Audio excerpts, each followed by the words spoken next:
నేను వెచ్చించే టైంలో ఎక్కువ శాతం సంక్షేమ కార్యక్రమాల కోసం వీకర్ సెక్షన్స్ మీదనే ఎక్కువ ఫోకస్ చేస్తున్నాను. అంటే ఆ రోజు ఎన్డీఏ ఒక మాట చెప్పాం, రాష్ట్ర పునర్నిర్మాణం చేస్తాం, సంక్షేమ కార్యక్రమాలు ఇస్తాం, అభివృద్ధి కార్యక్రమాలు చేసి ఆదాయాన్ని పెంచుతాం, ఎవ్వరికి ఇబ్బంది లేనటువంటి సుపరిపాలన ఇస్తామని చెప్పి ఆ రోజు చెప్పాం. దాని ప్రకారమే ఈ రోజు ముందుకు పోతున్నాం. ఇంకొక పక్క అధ్యక్ష, ఒకసారి మనం ఆలోచించుకోవాల్సింది, నేను చాలా సార్లు చెప్పాను, పబ్లిక్ ప్రైవేట్ పార్ట్నర్షిప్ ద్వారా ఈ రోజు సంపద సృష్టించడానికి ముందుకు పోయాం. ప్రైవేట్ వ్యక్తులు వచ్చారు, రోడ్లు వేశారు, ఎయిర్పోర్ట్లు కట్టారు, ఇన్ఫ్రాస్ట్రక్చర్ పనులు చేశారు.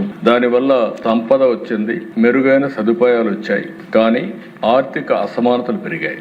దాన్ని దృష్టిలో పెట్టుకుని మనం P4 తీసుకొచ్చాం, పబ్లిక్ ప్రైవేట్ పీపుల్స్ పార్ట్నర్షిప్. ఇప్పటికీ 10 లక్షల బంగారు కుటుంబాలని 1 లక్ష మంది మార్గదర్శులు అడాప్ట్ చేసుకునే పరిస్థితికి వచ్చారు. నేను ఒకటే చెప్తున్నా, ఏ కార్యక్రమం అయినా దాని ఫలితాలు ఇమీడియట్ గా రావు. దాన్ని నిరంతరం పర్యవేక్షించగలిగితే దీనికంటే మించిన ప్రోగ్రాం ఆర్థిక అసమానతలు తగ్గించడానికి వేరేది లేదని చెప్పి కూడా మరొకసారి మీ అందరికి విజ్ఞప్తి చేస్తున్నా.